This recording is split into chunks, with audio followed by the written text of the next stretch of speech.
Shalom. Selamat pagi Bapak Ibu Saudara yang dikasih dalam Tuhan Yesus. Ada sukacita pada pagi hari ini. Mari yang siap untuk memuji dan menyembah Tuhan, kita akan menyiapkan hati kita pada hari ini. Kita akan siapkan hati kita dan kita akan berdoa. Bapak, terima kasih buat pagi hari ini. Terima kasih Tuhan, Kau boleh membawa kami kembali ke tempat ini untuk datang memuji dan menyembah Engkau. Kami menyerahkan ke dalam tangan kuasa-Mu Tuhan setiap hati kami. Biarlah Tuhan Kau memberkati hati kami untuk kami boleh memuji dan memuliakan nama-Mu. Dan biarlah saat ini setiap pikiran kami Tuhan, setiap lidah bibir kami hanya tertuju untuk kepada-Mu saja ya Bapa. Dan biarlah Tuhan Kau yang menjamah, biarlah kuasa Roh Kudus-Mu Tuhan yang melingkupi setiap kami pada pagi hari ini. Kami mau serahkan saat ini ke dalam tangan kuasa-Mu ya Bapa. Di dalam nama Tuhan Yesus. Mari yang percaya kita sama katakan amin. Mari Bapak Ibu, kita akan bangkit berdiri, kita akan menyembah Tuhan. Sebab hanya Tuhan kita, Allah kita, sumber kuat kita.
Oh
persilakan untuk duduk dalam hadirat Tuhan.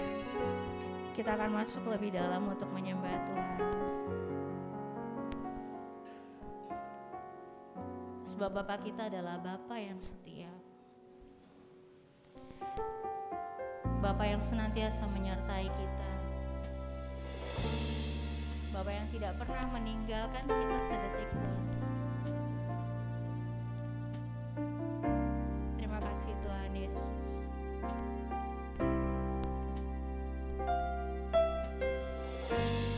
Kau Bapa yang setia, tak pernah sedetik Kau tinggalkan diriku.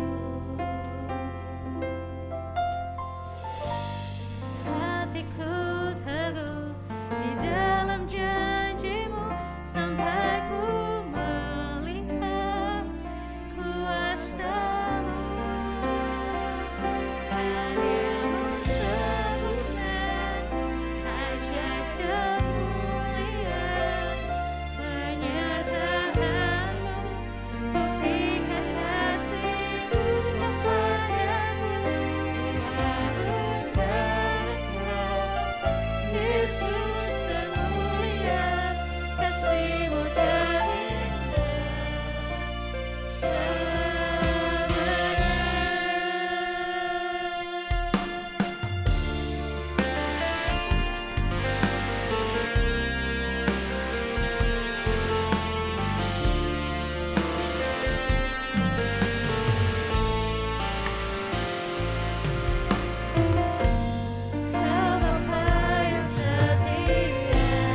sempurna dalam hidup kami. Dan saat ini Tuhan, kami mau memberikan setiap persembahan kami, perpuluhan kami, komitmen kami Tuhan. Kami mau menabur bagi pekerjaan rumah Tuhan di tempat ini. Kami mau sama-sama angkat persembahan kami pada hari ini, persepuluhan kami, komitmen kami. Kami mau taruh di mezbah-Mu Tuhan. Kami serahkan semua saat ini ke dalam tangan kuasa-Mu ya Bapa. Biarlah Tuhan Kau memberkati Tuhan hati kami yang memberi pada hari ini. Dan Kau yang memberkati setiap persembahan kami. Kiranya semua ini Tuhan dapat dipergunakan untuk memperluas kerajaan-Mu di tempat ini, untuk pelayanan-Mu di tempat ini, dan biar nama-Mu saja Tuhan yang dipermuliakan Tuhan. Biar kemuliaan Tuhan boleh diceritakan kepada segala bangsa, kepada semua orang di tempat ini. Terima kasih ya Tuhan Yesus. Di dalam nama-Mu Tuhan Yesus kami berdoa dan mengucap syukur. Amin.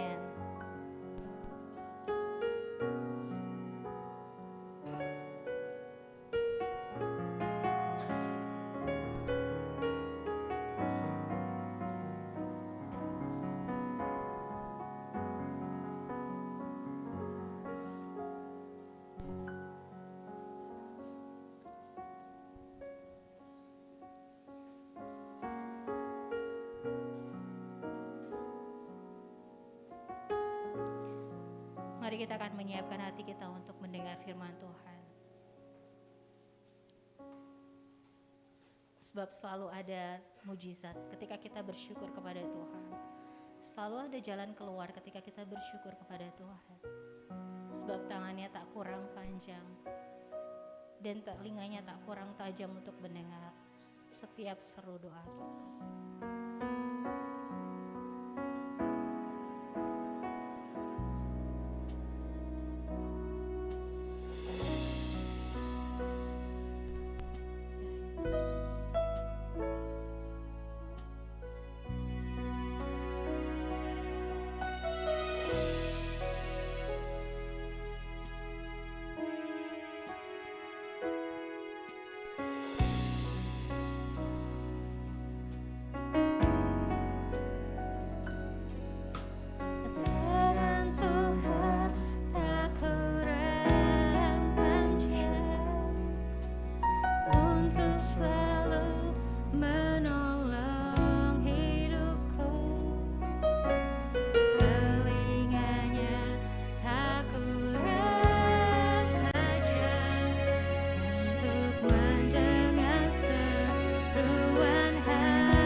Kami sungguh percaya Tuhan, di dalam Engkau kami akan berkemenangan. Di dalam Engkau kami tidak akan pernah kekurangan, sebab Kau setia kepada kami, sebab kasih-Mu melimpah atas kami. Dan saat ini Tuhan, ketika kami mendengarkan firman-Mu, biarlah ini menjadi kerinduan kami untuk duduk diam, membuka telinga, membuka hati dan pikiran kami, menerima kebenaran firman-Mu. Kami serahkan semua Tuhan, baik hamba dan setiap anak-Mu yang mendengarkan, boleh dipimpin oleh Roh Kudus. Di dalam nama-Mu Yesus Kristus kami berdoa. Amin. Shalom. Selamat pagi Bapak Ibu saudara sekalian, semua dalam keadaan baik. Puji Tuhan. Hari ini dari minggu lalu Pendeta Thomas mengambil cuti untuk, sebetulnya cuti di sini tapi tetap pelayanan di sana. Pendeta. Jadi sebagai hamba Tuhan tidak pernah berhenti melayani. Nah, saya yakin kita juga hamba-hamba Tuhan, amin. Kita pun hamba-hamba Tuhan yang tidak pernah berhenti melayani Tuhan sesuai dengan talenta yang diberikan oleh Tuhan kepada kita. Nah, pagi hari ini kembali kita akan merenungkan firman Tuhan, kembali kita akan membuka hati kita terhadap firman Tuhan mengenai tema bagaimana kita bisa menang di dalam pencobaan. Saya yakin semua orang, izinkan saya lepas dulu masker saya. Saya yakin setiap orang tidak ada yang tidak pernah mengalami pencobaan. Dan itu kita semua sudah setuju. Sejak kita lahir pun kita sudah mengalami satu tantangan dalam hidup. Ketika kita keluar dari perut ibu kita, sudah ada tantangan. Semuanya punya tantangan, tapi yang terpenting adalah bagaimana kita menyikapi tantangan-tantangan hidup, bagaimana kita menyikapi cobaan-cobaan hidup. Kita mau banyak caranya untuk menghadapi pencobaan dalam hidup kita. Banyak cara yang ditawarkan oleh dunia, bagaimana kita bisa menyelesaikan tantangan-tantangan dalam hidup kita. Amin. Dunia ini pun menawarkan hal yang sama untuk menyelesaikan menyelesaikan masalah dengan solusi-solusi. Tapi yang kita inginkan adalah bagaimana kita sungguh berkemenangan di dalam Tuhan. Sungguh kita ketika kita mencari solusinya tidak menimbulkan masalah yang baru yang tidak bisa kita selesaikan. Karena seringkali apa yang ditawarkan dunia ini memang kelihatannya selesai di tahap awal, tetapi muncul buntutnya masalahnya di kemudian hari. Seperti itu. Nah, mari kita sama-sama mau buka di dalam Yakobus 1 ayat 2-7. Hari ini tema yang mau saya angkat adalah buah dari ketekunan dalam penderitaan. Buah dari ketekunan dalam penderitaan. Kita buka di dalam Yakobus 1 ayat 2-7. Yakobus 1 ayat 2-7. Saya minta Bapak Ibu sekalian kita baca bersama-sama. Kita baca 1, 2, 3. Saudara-saudaraku, anggaplah sebagai suatu kebahagiaan apabila kamu jatuh ke dalam berbagai-bagai pencobaan.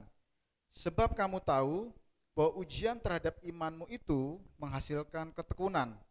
Dan biarkanlah ketekunan itu memperoleh buah yang matang, supaya kamu menjadi sempurna dan utuh dan tak kekurangan suatu apapun. Tetapi apabila di antara kamu ada yang kekurangan hikmat, hendaklah ia memintakannya kepada Allah yang memberikan kepada semua orang dengan murah hati dan dengan tidak membangkit-bangkit.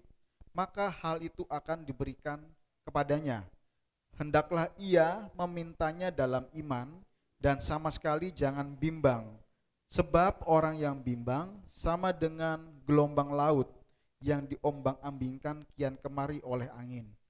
Orang yang demikian janganlah mengira bahwa ia akan menerima suatu dari Tuhan.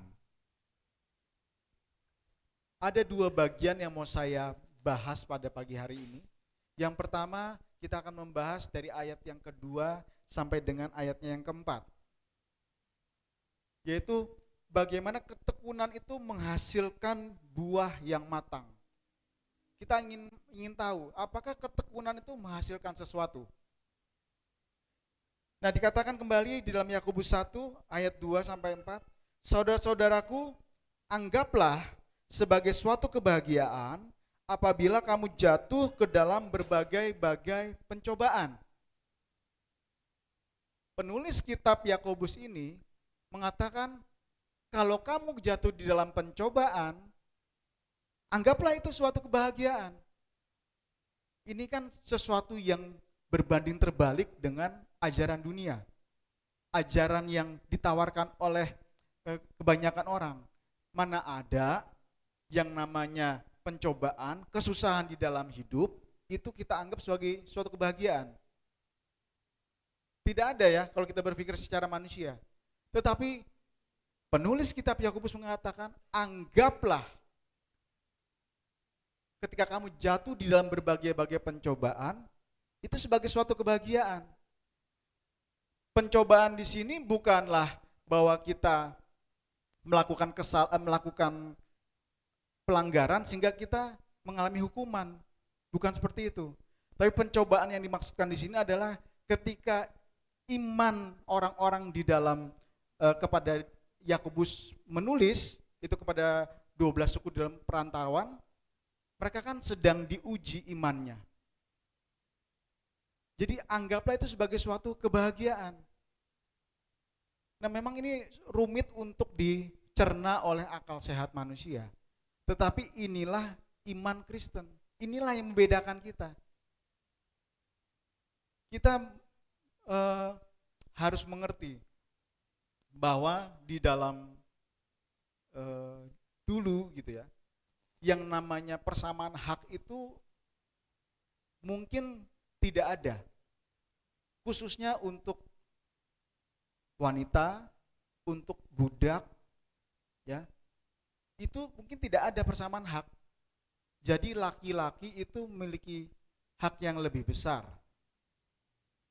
Khususnya kalau kita mau baca kitab Perjanjian Lama, kita bisa melihat bagaimana seorang pria itu memiliki hak lebih besar daripada wanita. Lalu seorang tuan punya hak lebih besar kepada pekerjanya karena itu dianggap sebagai budak. Tetapi ada satu momen di mana seorang rabi Yahudi datang ke dunia ini lalu mengajarkan sesuatu yang berbeda. Mengajarkan bagaimana dia memperhatikan orang-orang yang lemah, orang-orang yang miskin, orang-orang yang tidak dihitung oleh kebanyakan masyarakat pada saat itu. Bahkan dia mengatakan dalam khotbahnya, berbahagialah kamu yang miskin, berbahagialah kamu yang ditindas. Siapakah dia? Ya Tuhan Yesus sendiri. Ketika dia datang, Yesus datang, ada satu pengajaran yang sungguh berbeda dengan apa yang diajarkan oleh dunia pada saat itu. Tuhan Yesus mengajarkan bagaimana kita harus mengampuni orang yang bersalah sama kita. Bagaimana kita harus mendoakan orang-orang yang jahat pada kita. Kalau kita berbuat baik kepada orang yang baik, lalu kita menolong kepada orang yang menolong kita, apa bedanya kita dengan orang-orang yang berdosa? Itu yang diajarkan Tuhan Yesus. Justru yang membuat kita berbeda adalah ketika orang berbuat jahat pada kita, kita disuruh mendoakan dia. Ketika ada yang menampar pipi kiri kita, kasih pipi kanan kita. Ketika ada yang minta baju kita, berikan jubah kita juga. Nah, pengajaran inilah yang berbeda sekali dibandingkan ajaran dunia. Dan ketika kita mengalami ini, inilah yang mendatangkan penderitaan buat kita. Tetapi di dalam ayat ini dikatakan, anggaplah sebagai suatu kebahagiaan jika kamu jatuh di dalam pencobaan. Mari kita lihat di dalam Ibrani 12 ayat 11 dikatakan begini. Memang tiap-tiap ganjaran pada waktu ia diberikan tidak mendatangkan sukacita. Sekali lagi ya, ketika ganjaran itu datang, ketika cobaan itu datang, tidak mendatangkan sukacita. Sepakat? Ada yang sukacita kalau menghadapi pencobaan, menghadapi penderitaan? Woi, haleluya, saya hari ini kekurangan, gak punya beras di rumah. Haleluya, saya tidak bisa bayar uang sekolah anak saya. Ada yang bilang begitu? Enggak ada. Tidak ada satupun orang yang bisa bersukacita karena sedang menderita, ketika sedang jatuh. Tidak ada.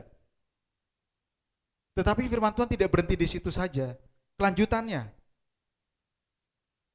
tidak mendatangkan sukacita tetapi duka cita.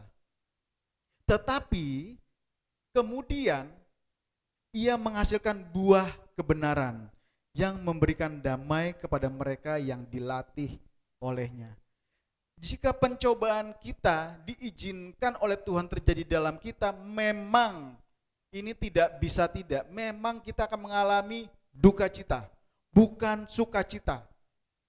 Jadi apa yang kita alami sama dengan orang-orang yang tidak percaya kepada Tuhan Yesus, sama, kita akan mengalami duka cita. Tetapi kalau pencobaan itu diizinkan Tuhan dalam hidup kita, ia akan menghasilkan buah kebenaran. Pencobaan itu menghasilkan buah kebenaran dalam hidup kita. Dan kebenaran yang memang diberikan oleh Tuhan akan membebaskan kita. Amin. Dan ini yang membedakan dari apa yang ditawarkan dunia. Kalau dunia menawarkan solusi, ketika solusi itu ada, tiba-tiba muncul masalah yang baru yang lebih besar. Tetapi kalau itu pencobaan, ujian dari Tuhan, yakinlah memang duka cita ada. Tapi setelah itu, kebenaran yang kita terima akan membebaskan kita. Memberikan damai kepada kita. Karena kita tahu kebenarannya. Nah, ini prinsip-prinsip yang harus kita pegang sebagai seorang Kristen. Sebagai orang yang beriman. Jadi jangan pernah takut menghadapi pencobaan kalau itu berasal dari Tuhan. Amin. Kalau kita yakin itu dari Tuhan, jalani. Jangan mundur. Nantikan pertolongan Tuhan. Berapa banyak yang sudah mengalami pertolongan Tuhan di ruangan ini. Amin. Selalu kita ada aja bagaimana cara Tuhan menolong. Kita kembali lagi Bapak Ibu. Yakobus 1 ayat 3. Sebab kamu tahu bahwa ujian terhadap imanmu itu menghasilkan ketekunan. Ujian terhadap iman menghasilkan ketekunan. Maksudnya apa yang dimaksud oleh penulis kitab ini?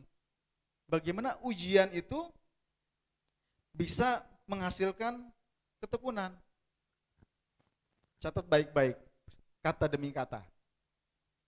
Ya, kata demi kata. Ujian terhadap iman. Artinya begini Bapak Ibu.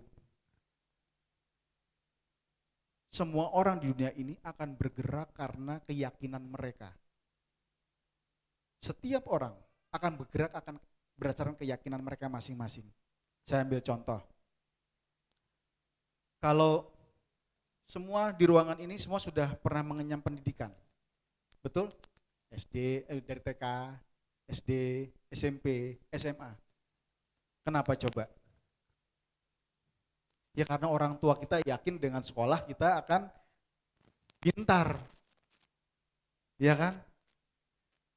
Karena ada keyakinan dari orang tua kita, makanya kita disekolahkan. TK, SD, SMP. Coba kita waktu kita sekolah, enak gak sekolah? Ada yang bilang, oh sekolah tuh enak gitu ya. Saya ngalamin enak pada saat mainnya aja, tapi pada saat belajarnya, aduh, kayaknya kalau bisa nggak ada tuh namanya pelajaran matematika, kalau bisa nggak usah ada gitu ya. Matematika, fisika, kimia tuh nggak usah ada kalau bisa. Tapi nyatanya kan ada. Dan orang tua kita juga walaupun mereka juga tidak hebat matematika, fisika, kimia, bahasa Inggris, mereka bilang, ayo belajar. Coba kalau kita sodorin balik, coba mama bisa nggak? Papa bisa nggak? Belum tentu. Tetapi karena orang tua kita yakin itu hal yang benar, kita disuruh terus. Setuju? Nggak ada di ruangan ini mau anaknya bodoh, maunya pintar. Nah karena keyakinan orang tua kita, makanya kita disekolahkan. Sekarang ketika kita bekerja, kita yakin bahwa pekerjaan kita ini kalau kita kerjakan sungguh-sungguh, maka akan menghasilkan sesuatu yang baik. Amin. Minimal setiap bulan kita akan mendapatkan gaji, dibayar. Tetapi semakin kita serius, kita menekuninya, maka karir kita akan meningkat. Nah, jadi sebetulnya semua orang bergerak karena keyakinannya. Waktu dia yakin akan tertentu, maka ketekunan itu akan ada.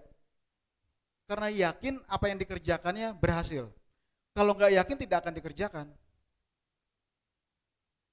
Itulah yang dikatakan oleh Yakobus di sini. Ujian terhadap imanmu menghasilkan ketekunan. Iman itu kan keyakinan, iman itu percaya. Cuman konteksnya di sini adalah iman yang dimaksud di sini adalah iman terhadap Tuhan Yesus, iman terhadap pengajaran yang baru. Yang pada saat itu, pada saat kitab ini ditulis, ini masih pada zaman Kristen mula-mula, di mana pengajaran mengenai Yesus Kristus itu juru selamat, Yesus Kristus itu Tuhan, itu belum diterima secara luas, dan itu suatu kebodohan. Dan karena iman yang seperti itu, orang-orang yang percaya kepada Kristus itu dicaci maki, dihina, bahkan seperti Rasul Paulus, seperti Stefanus dilempari batu. Sampai mati Stefanus. Nah, tetapi tulisan Yakobus ini mengatakan kepada 12 perantauan, 12 suku di perantauan, dikatakan ujian terhadap imanmu akan menghasilkan ketekunan. Jadi memang apa yang kita yakini harus diuji supaya dia akan berbuah.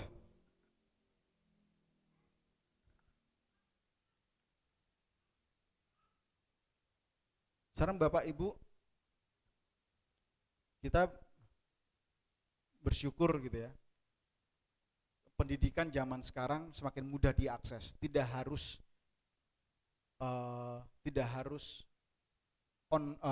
offline, tidak harus onsite, tapi pendidikan bisa juga secara online. Tinggal tergantung masing-masing dari kita. Kalau kita menganggap itu sesuatu yang penting, kita yakin sesuatu yang penting, maka kita akan tekun. Dan pasti ada ujian-ujian. Nah, Bapak Ibu, jangan khawatir. Kalau ada ujian dalam hidup kita terhadap sesuatu yang kita yakini, memang itu akan menjadikan kita semakin tekun. Itu cara yang benar untuk kita semakin bertumbuh. Jadi jangan menolak kalau kita sedang dididik. Dan ayat 4, dan biarkanlah ketekunan itu memperoleh buah yang matang, supaya kamu menjadi sempurna dan utuh dan tak kekurangan suatu apapun. Jadi kalau kita semakin tekun, terus tekun, dia akan berbuah yang matang. Buah yang matang itu di sini apa? Menjadi sempurna dan utuh, tak kekurangan suatu apapun. Jadi persepsi kita terhadap sesuatu yang kita yakini akan membuat kita menjadi sempurna, utuh, tak kekurangan suatu apapun. Maksudnya gimana? Saya ambil contoh yang sederhana, yang simple aja. Ya, supaya kita bisa menganalogikan. Coba waktu Indonesia ini kan terkenal dengan rempah-rempah ya, rempah-rempah, cabai-cabean, maksudnya cabai gitu ya, yang hal yang pedas, jangan dipelintir nih. Jadi makanan Indonesia tuh spicy, basicnya pedas. Waktu saya masih kecil, Bapak Ibu, saudara sekalian masih kecil, awalnya kan tidak bisa makan pedas, setuju ya? Tetapi orang tua kita melatih kita makan pedas, setuju ya?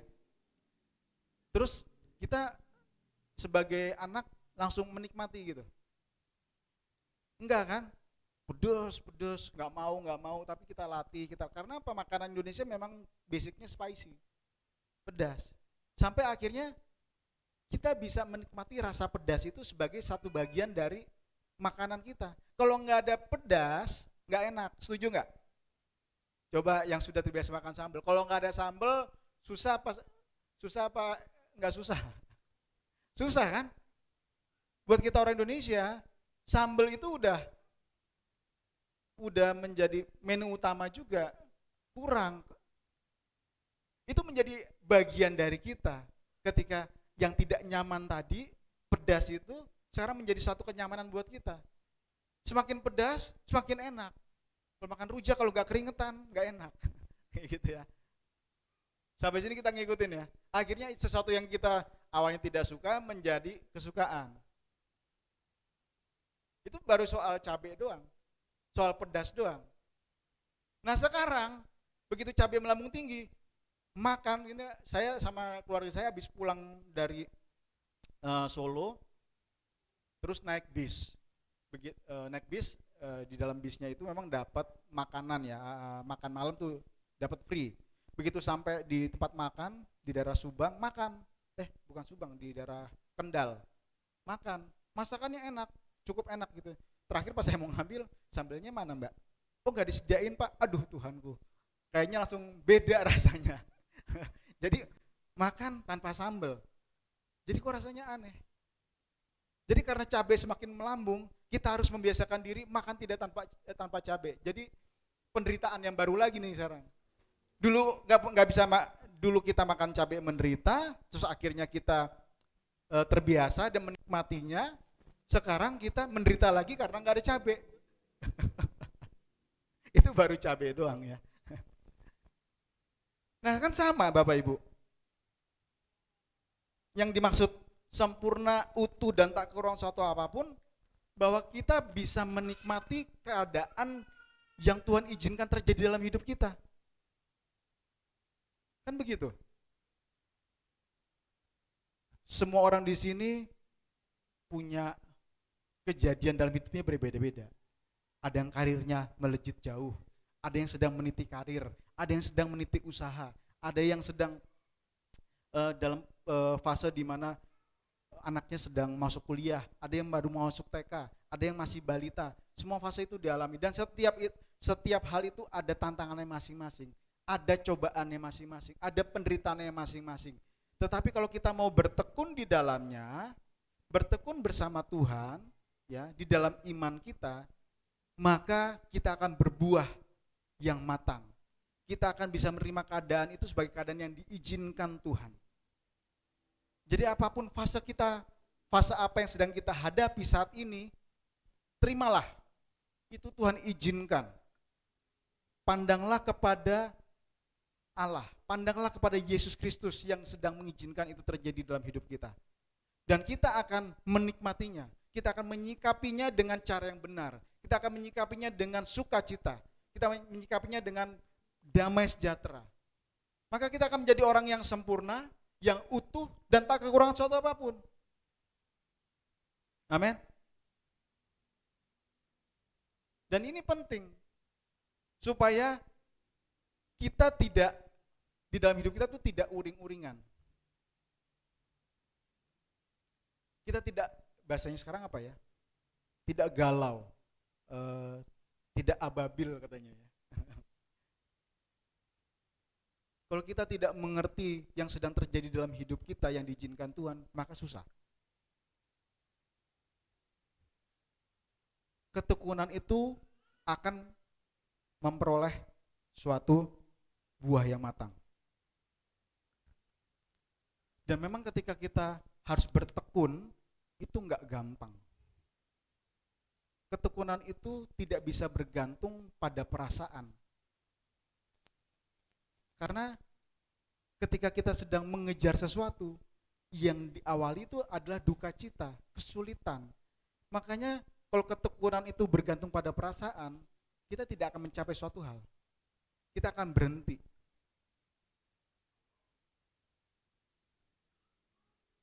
Ketika saya melihat mungkin 6-7 bulan yang lalu, ketika saya sedang berkaca di cermin gitu ya, melihat badan saya, kok menurut saya tambah buncit ya, ini pribadi saya sendiri, kok buncit, besar gitu badan saya. Terus saya mikir, saya harus lebih sehat. Karena saya harus lebih sehat, saya tahu sehat itu baik, saya coba kerjakan apa yang harus saya kerjakan menurut saya. Saya harus menurunkan berat badan, lingkaran perut saya harus saya turunkan, entah caranya gimana. Lalu saya mulai dengan menonton YouTube yang tentang kesehatan, tentang olahraga, tentang pola makan. Saya coba ikutin dan luar biasa, ternyata susah. Ternyata untuk menjadi sehat itu susah. Karena kita sudah terlanjur dalam pola yang tidak sehat. Untuk menjadi sehat itu susah, Bapak Ibu. Tetapi karena saya yakin sehat itu lebih baik daripada tidak sehat, keyakinan itu yang membuat saya harus bertekun. Keyakinan akan kesehatan itu membuat saya harus bertekun. Dan saya upayakan. Dan waktu melakukan itu, ketekunan itu tidak boleh bergantung pada perasaan. Ada saatnya di mana saya kok capek banget ya mau olahraga. Tapi padahal memang harus olahraga. Pas dipikir-pikir bukan capek tetapi males yang benar. Nah, begitu saya paham bahwa ini kemalasan, ya sudah saya lawan. Mulailah saya bergerak, sedikit olahraga. Mulai. Begitu sudah mulai, dia akan terus. Jadi Bapak Ibu, ketekunan itu tidak boleh bergantung, memang tidak bisa bergantung pada perasaan kita. Perasaan itu harus dilawan dengan ketekunan. Sampai pada akhirnya kita mencapai sesuatu dan menikmati hasil dari ketekunan kita. Dan itu menjadi satu pola yang baru dalam hidup kita. Kayak sekarang saya cara makannya sudah berbeda, pola olahraganya sudah berbeda, jadi ada cara yang tepat buat saya. Semua orang punya cobaannya masing-masing, tapi bertekunlah kalau engkau yakin di dalamnya.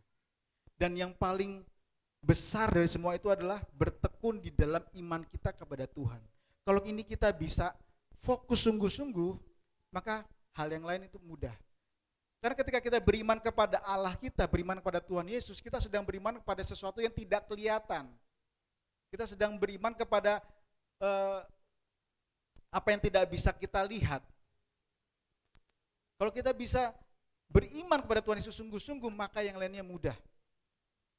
Nah Bapak Ibu, mari kita lihat bagaimana Tuhan Yesus pun punya tantangan hidupnya sendiri. Ibrani 4 ayat 14-15. Karena kita sekarang mempunyai imam besar agung yang telah melintasi semua langit, yaitu Yesus anak Allah, baiklah kita teguh berpegang pada pengakuan iman kita. Jadi Yesus Kristus sudah melintasi semua langit. Dia adalah imam besar agung kita.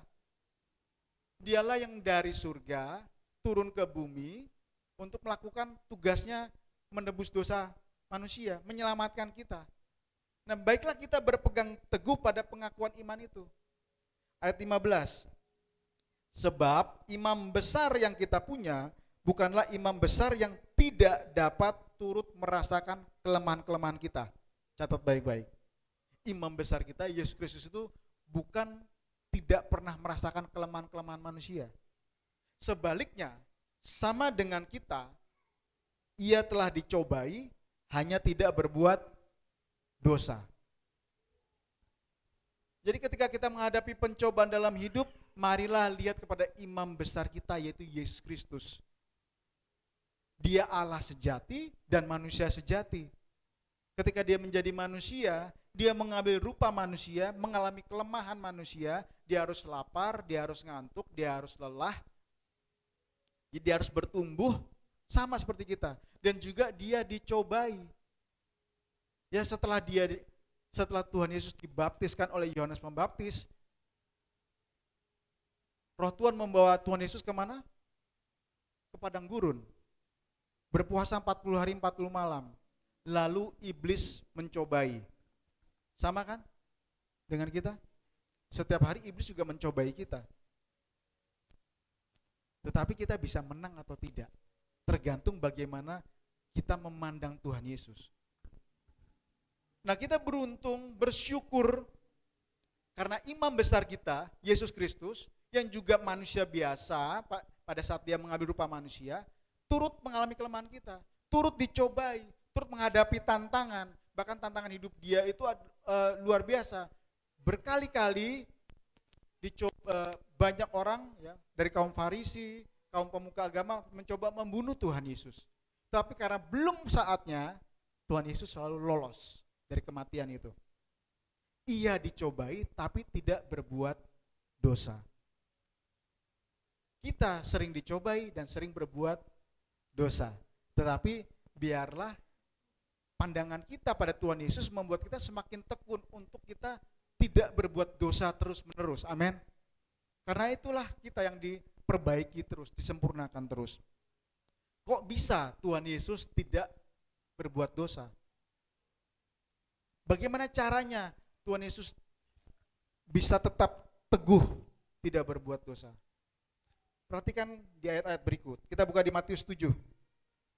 Perhatikan bagaimana Tuhan Yesus mengatakan ini. Matius 7 ayat 21 sampai 23. Bukan setiap orang yang berseru kepadaku, Tuhan, Tuhan, akan masuk ke dalam kerajaan sorga, melainkan dia yang melakukan kehendak Bapakku yang di sorga. Pada hari terakhir banyak orang akan berseru kepadaku, Tuhan, Tuhan, bukankah kami berbuat demi namamu dan mengusir setan demi namamu dan mengadakan banyak mujizat demi namamu juga? Pada waktu itulah aku akan berterus terang kepada mereka dan berkata, aku tidak pernah mengenal kamu. Nyala daripadaku kamu sekalian pembuat kejahatan. Tuhan Yesus tidak pernah berbuat dosa. Karena apa? Dalam Yohanes 4 ayat 34 dikatakan, makananku ialah melakukan kehendak dia yang mengutus aku dan menyelesaikan pekerjaannya. Nanti pada akhir zaman nanti, kita semua akan menghadap tahta suci Allah. Kita akan diadili. Kalau kita tidak mengerti kehendak Allah di dalam hidup kita, maka itulah yang terjadi seperti yang Tuhan Yesus katakan. Tidak semua orang yang berseru, Tuhan, Tuhan, akan masuk dalam kerajaan sorga. Siapa yang bisa masuk kerajaan sorga? Melainkan dia yang melakukan kehendak Bapakku di sorga. Ketika kita sudah dimenangkan oleh Tuhan Yesus, ketika kita sudah percaya pada Tuhan Yesus, maka saat itu juga kita harus mengerti kehendak Bapa di dalam hidup kita. Ada rancangan khusus yang Tuhan siapkan di dalam hidup kita sebelum dunia dijadikan, yang sekarang ketika kita percaya, kita harus menjalaninya. Tiap orang percaya punya bebannya masing-masing, dan Tuhan minta kita menjalinnya itu. Makanya setelah kita menjadi orang yang percaya, yang selanjutnya harus kita lakukan adalah bergumul bersama Tuhan, dipimpin oleh Roh Kudus, mencari kehendak Bapa. Setelah mengerti kehendak Bapa, lakukan dengan tekun, lakukan dengan setia. Karena apa? Karena ketekunan itu akan menghasilkan buah. Dan kita akan mengerti bagaimana sungguh-sungguh menjalani hidup itu. Fokus kita akan diubahkan oleh Tuhan. Hal-hal yang duniawi yang dulu mungkin kita kejar, sekarang tidak perlu terlalu dikejar. Bukannya kita tidak butuh. Ambil contoh, kita butuh mobil, belum tentu. Tapi kita pada suatu waktu tertentu ya kita membutuhkan mobil. Apakah terus menerus? Ya enggak juga. Tapi penting pada saat kita butuh kendaraan, ada. Kita butuh jalan, ada. Saya nggak nolak kalau Tuhan kasih saya mobil, saya nggak nolak. Tetapi kalau kita mengerti kehendak Tuhan, mungkin belum pada saat itu. Sekarang kita yang sedang mencari pekerjaan, mungkin dalam bayangan kita pekerjaannya adalah, aku maunya sebagai karyawan, yang kerja di belakang meja, yang dapat gaji bulanan. Ternyata kita belum mendapatkan kesempatan itu, jadi kita harus berbuat apa? Bergumul bersama Tuhan. Pertolongan Roh Kudus, berdoa bergumul sama Tuhan. Tuhan, sampai hari ini aku sudah melakukan bagianku. Aku sudah menyebar lamaran-lamaran. Tapi kok aku nggak dilamar? Nggak ada yang manggil misalnya.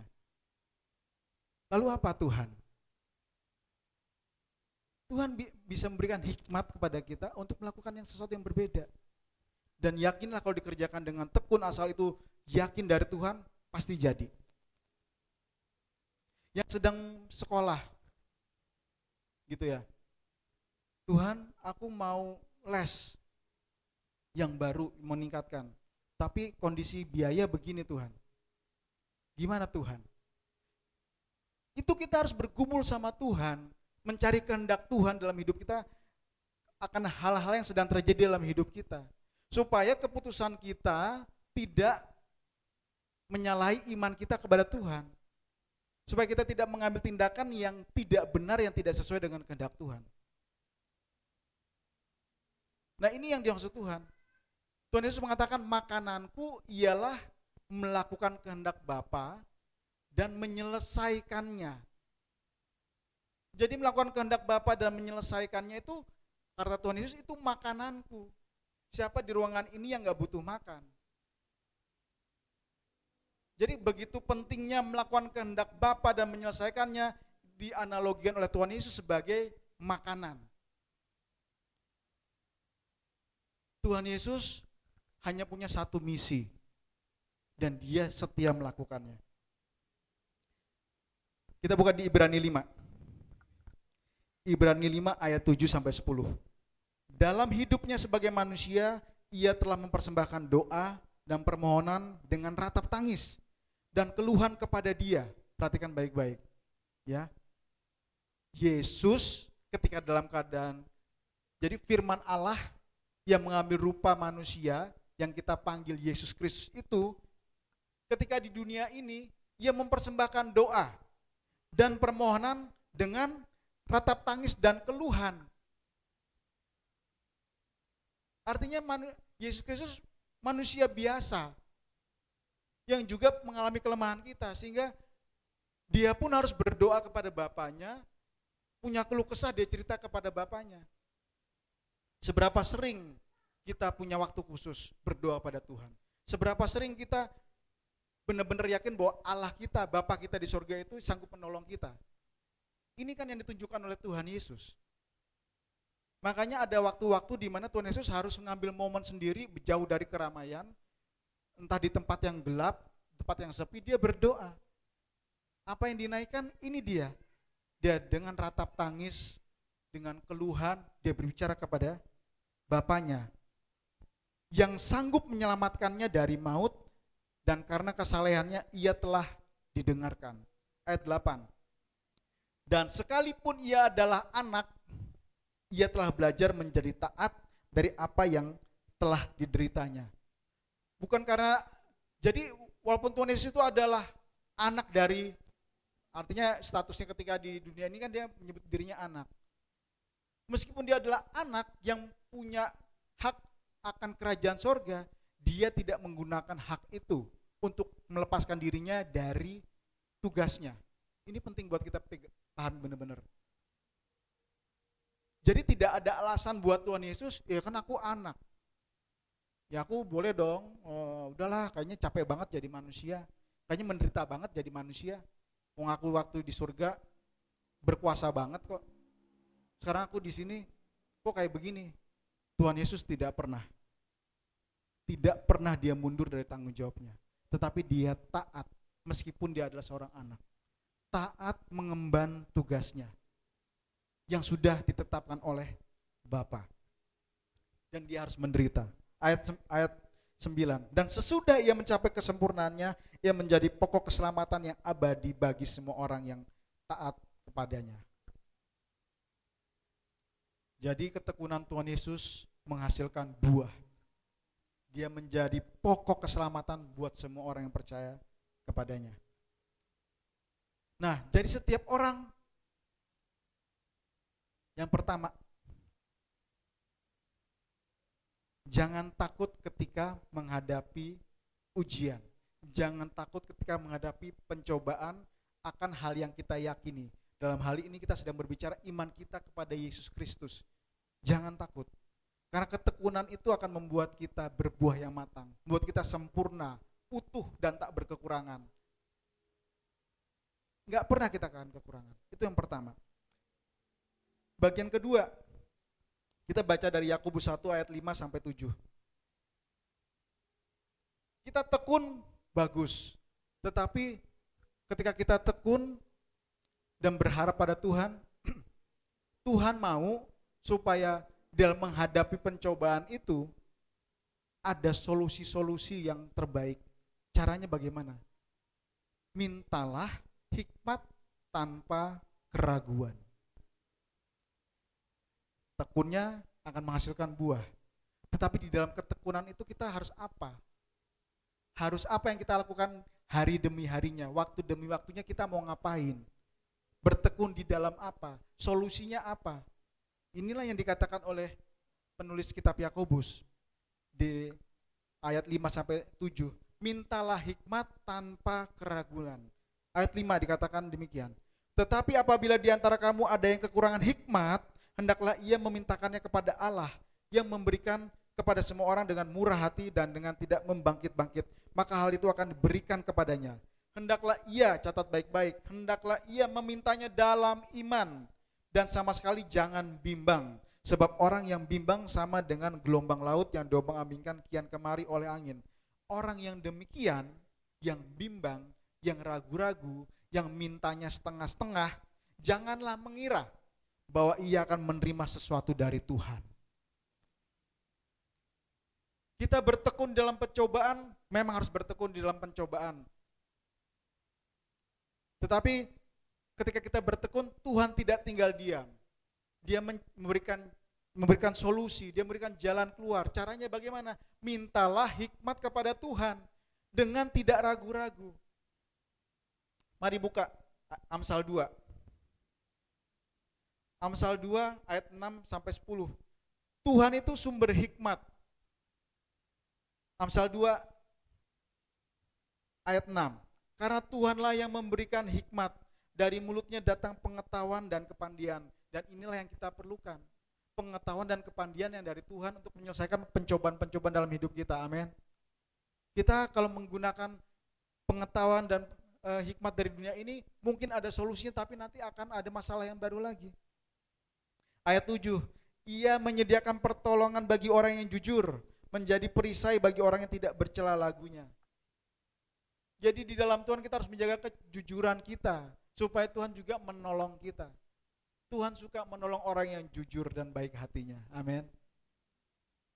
Ayat 8, sambil menjaga jalan keadilan dan memelihara jalan orang-orangnya yang setia. Catat baik-baik, ketika Tuhan menolong kita, ketika kita bertekun di dalam Tuhan, ketika solusi dunia ini enggak ada, Tuhan kasih solusi. Solusi yang dari Tuhan itu menjaga jalan keadilan. Jadi adil buat kita. Apapun yang terjadi, percayalah itu adil buat kita.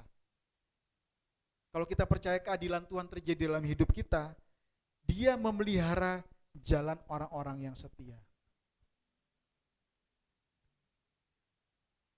Jadi hikmat Tuhan tuh mengajarkan kita, kalau kamu mengalami hal ini, berdoalah.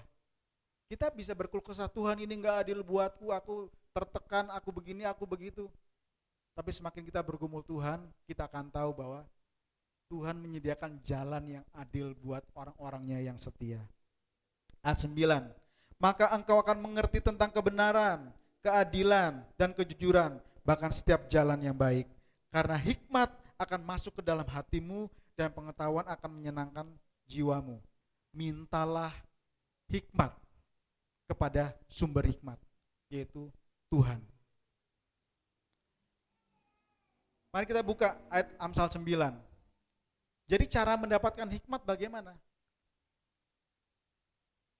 Kita memang harus minta kepada Tuhan, tapi cara mendapatkan hikmatnya bagaimana? Amsal 9 ayat 10 sampai 11 mengatakan apa? Permulaan hikmat adalah takut akan Tuhan. Mari kita baca sama-sama Bapak Ibu ya. Ayat 9, Amsal 9 ayat 10 sampai 11. Permulaan hikmat adalah takut akan Tuhan, dan mengenal yang Maha Kudus adalah pengertian. Karena oleh aku umurmu diperpanjang dan tahun-tahun hidupmu ditambah. Mulailah dengan takut akan Tuhan. Ketika kita minta sesuatu kepada Tuhan, ketika kita minta hikmat kepada Tuhan, milikilah sikap yang takut akan Tuhan. Takut akan Tuhan itu artinya kita menghormati Dia, kita menghargai Dia. Kita tahu tidak ada yang lebih tinggi dari Tuhan kita. Amin. Itu penting. Kalau kita minta kepada Tuhan hikmat, tetapi kita sedang memikirkan solusinya kita sendiri, kita sedang tidak percaya bahwa Tuhan itu sumber hikmat.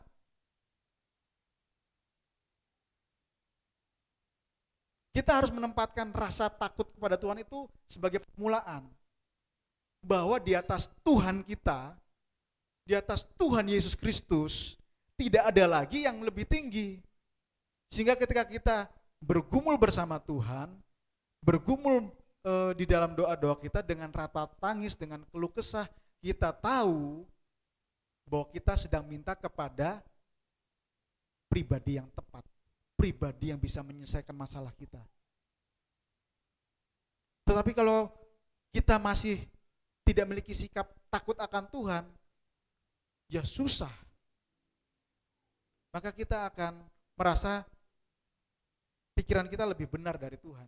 Dan itu sesuatu hal yang absurd, suatu hal yang absurd itu apa ya? Suatu yang aneh. Kalau kita berpikir pikiran kita lebih bagus daripada pikiran Tuhan. Jadi kalau mau mendapatkan hikmat, mulailah dari takut akan Tuhan. Yang ingin karirnya naik, yang ingin pendidikannya berhasil, yang sedang mencari pekerjaan, yang sedang mencari jodoh, yang sedang meniti usaha karirnya, mulailah dengan takut akan Tuhan. Akui Dia di dalam segala tingkah laku kita. Akui Dia, apapun kondisi kita saat ini, mulailah dengan takut akan Tuhan. Maka hikmat itu akan benar-benar diberikan pada kita.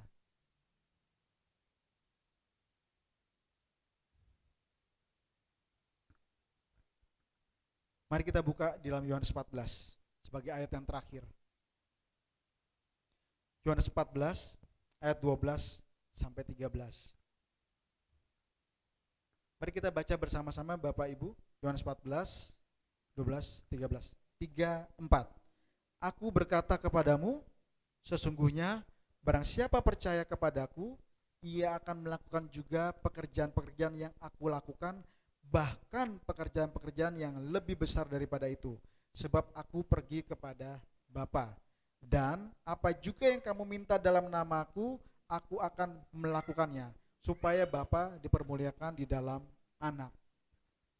Tuhan bekerja melalui orang-orang yang sungguh percaya, yang tidak bimbang, yang tidak ragu. Dikatakan, barang siapa percaya kepadaku, barang siapa percaya kepada Tuhan Yesus, ia akan melakukan apa? Perkara-perkara yang Tuhan Yesus kerjakan, bahkan lebih besar, lebih banyak di dunia ini ya. Lebih besar, lebih banyak. Karena apa? Karena Tuhan Yesus sudah tidak ada di dunia ini. Tuhan Yesus ada di sorga sekarang. Jadi kita yang melakukan pekerjaan, yang melanjutkan pekerjaannya Tuhan Yesus. Dengan ada Roh Kudus di dalam diri kita, maka kita dimampukan untuk melakukan pekerjaan yang lebih besar, lebih banyak, menjangkau jiwa-jiwa, memberkati orang-orang, membawa orang-orang yang belum mengenal Tuhan Yesus, mengenal kebenaran, mengenal jalan damai sejahtera, itu kita tawarkan kepada orang-orang yang belum kenal. Tetapi bagaimana kita bisa menawarkan kepada mereka kalau kita sendiri pun tidak mau melalui jalan itu? Ya. Kita tidak bisa menjadi alat efektif buat Tuhan kalau kita sendiri ketika kita menghadapi pencobaan, kita tidak mau tekun dan kita tidak minta hikmat kepada Tuhan. Kita sedang dilatih oleh Tuhan sendiri agar kita nanti siap masuk ke rumahnya, pulang ke rumah Bapa. Karena Tuhan Yesus sendiri sudah mengatakan, barang siapa percaya kepada aku, ia akan melakukan perkara yang besar. Ayat 13, apa juga yang kamu minta dalam namaku, aku akan melakukannya. Apakah Tuhan Yesus bicara ini main-main? Tidak ya. Apakah Tuhan Yesus punya sifat yang suka bohong? Enggak ya. Jadi kalau Tuhan Yesus sudah mengatakan begini, dan ini beneran, yakinilah, apa juga yang kamu minta dalam namaku, aku akan melakukannya. Karena apa? Karena ketika kita melakukan pekerjaan-pekerjaan Bapa yang harus dituntut dengan ketekunan, kita sedang mempermuliakan Bapa kita di sorga. Jadi ada satu jalan keluar yang Tuhan berikan kepada kita, lalu kita melakukan jalan keluar itu sesuai dengan arahan Bapa kita di sorga. Ujung-ujungnya untuk apa? Mempermuliakan Bapa kita di sorga kembali. Jadi ketekunan kita di dalam pencobaan, lalu ketika kita mencari jalan keluar, kita minta hikmat kepada Tuhan, semuanya itu akan bermuara untuk kemuliaan siapa? Bapa kita di sorga. Dan ini penting buat kita orang percaya pegang, bahwa hidup kita setelah kita ditebus, setelah kita dimenangkan, tidak ada lagi buat diri kita sendiri, tapi hanya untuk mempermuliakan Bapa kita di sorga. Itu yang harus kita pegang baik-baik, dan kita harus renungkan baik-baik, bahwa setelah kita diselamatkan tidak ada lagi yang buat kita sebetulnya, tapi kita mengerti bagaimana kita harus mempermuliakan Bapa kita di sorga. Itu yang terpenting. Jadi yang namanya harta, jabatan, karir, itu semuanya di bawah levelnya, jauh di bawah levelnya dibandingkan dengan mempermuliakan Bapa kita di sorga. Amin.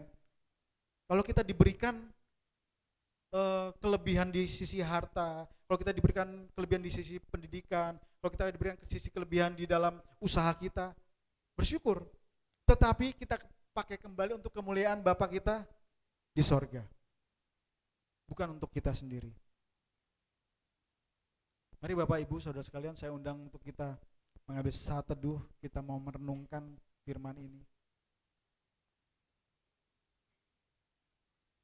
Sudah 1 bulan kita membahas mengenai pencobaan. Bagaimana kita menang di dalam pencobaan. Bagaimana kita menjadi orang-orang yang pasti berkemenangan. Jawabannya hanya satu. Bahwa Bapa kita ada bersama dengan kita. Tuhan Yesus ada bersama dengan kita. Hari ini kita diingatkan kembali supaya kita tidak takut menghadapi pencobaan. Tetapi dikatakan kita harus berbahagia, menganggap pencobaan itu suatu kebahagiaan. Karena memang setiap hal yang kita imani, yang kita yakini, memang harus diuji. Apakah sungguh keyakinan kita kuat, teguh atau tidak? Inilah tantangan kita, inilah panggilan kita sebagai orang-orang yang percaya di dalam Kristus Yesus. Ujian itu akan datang pada kita, bisa setiap hari, bisa setiap minggu, bahkan sepanjang hidup kita ujian itu akan datang dalam hidup kita. Tetapi buahnya pasti, buah ketekunan pasti. Kalau sudah matang, itu kita akan yakin kita ini sempurna, kita utuh dan tidak kekurangan suatu apapun. Jangan khawatir Bapak Ibu Saudara sekalian, Tuhan selalu bersama dengan kita. Mintalah hikmat untuk menyelesaikan pergumulan kita. Jangan ragu-ragu, jangan pernah ragu-ragu minta pertolongan Tuhan. Dia adalah Bapa yang mengasihi kita, Dia sumber hikmat. Bapa kita itu sumber hikmat. Minta pertolongan dari Tuhan. Bapa, kami sudah mendengarkan firman-Mu. Kami percaya Roh Kudus yang sudah memberikan kepada kami, yang ada tinggal diam dalam hati kami, yang akan terus menuntun kami menjalani kehidupan kami ini, menjalani kehidupan dengan penuh percaya pada Engkau. Kami tidak takut lagi Tuhan menghadapi tantangan-tantangan hidup kami. Kami tidak takut lagi Tuhan menghadapi pencobaan-pencobaan hidup kami. Dan kami mau bertekun di dalam iman kami kepada Engkau. Sebab kami yakin kami akan mendapatkan buah yang matang, buah yang menyenangkan hati kami, mendatangkan sukacita buat kami. Terima kasih Bapa, terima kasih.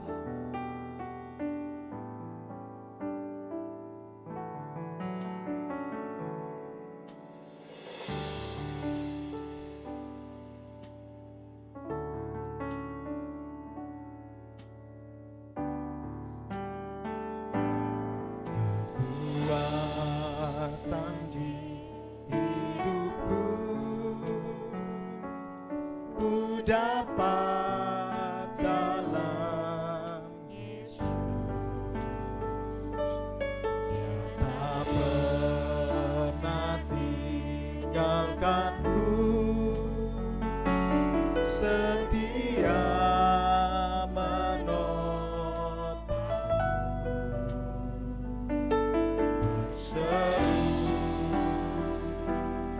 berharap dalam Yesus. Kekuatan dalam hidupku, kekuatan di hidupku, ku dapat dalam Yesus. Tak pernah tinggalkanku, setia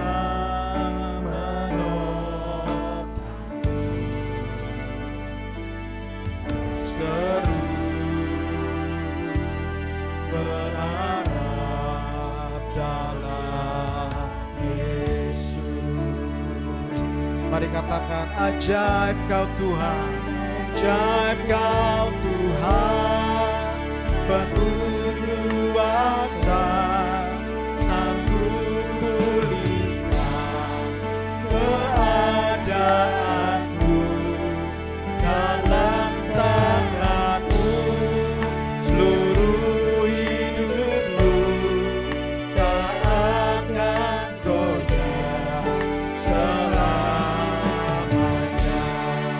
Ajaib Kau Tuhan, penuh kuasa, sanggup pulihkan keadaanku, dalam tangan-Mu seluruh hidupku tak akan goyah selamanya. Katakan sekali lagi, ajaib Kau Tuhan, Kau Tuhan, penuh kuasa, sanggup pulihkan keadaanku, dalam tangan-Mu seluruh hidupku tak akan goyah. Mari bangkit berdiri saudaraku terkasih, katakan, ajaib Kau Tuhan, ajaib Kau Tuhan,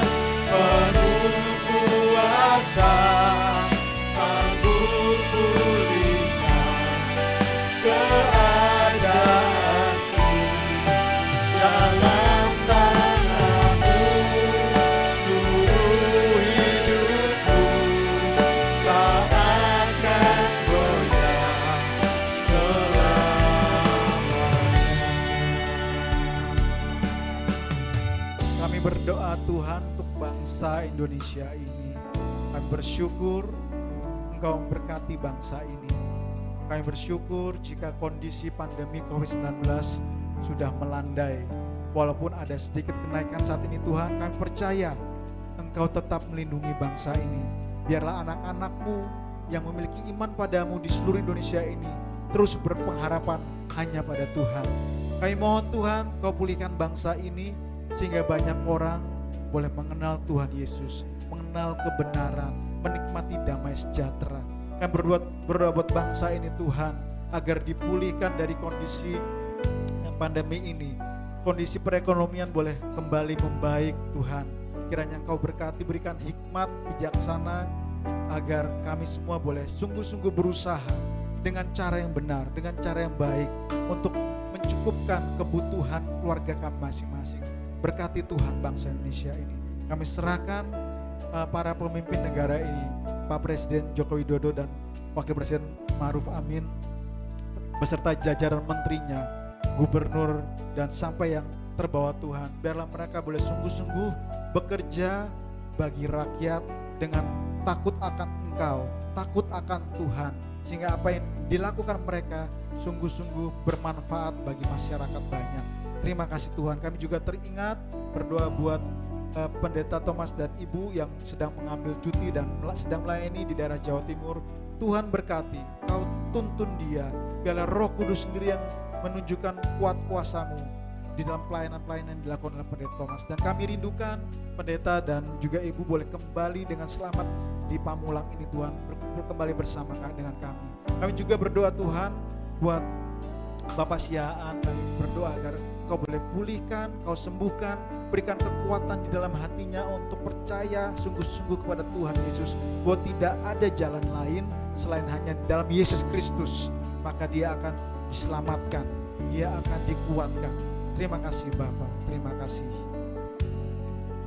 Akhirnya Bapak Ibu Saudara sekalian, kita akan mengakhiri ibadah ini.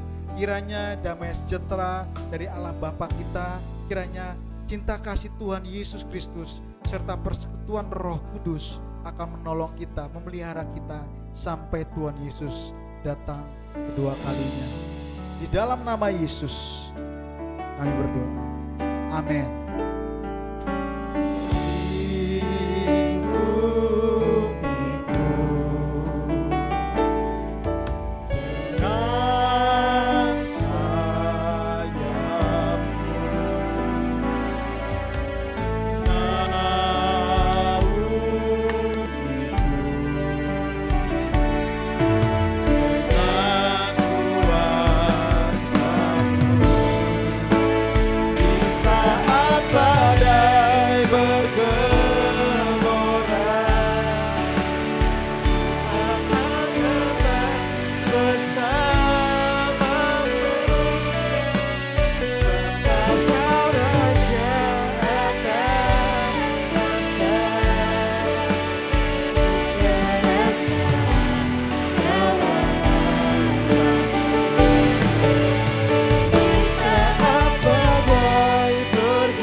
Jemaat dipersilakan untuk mengambil saat teduh sejenak.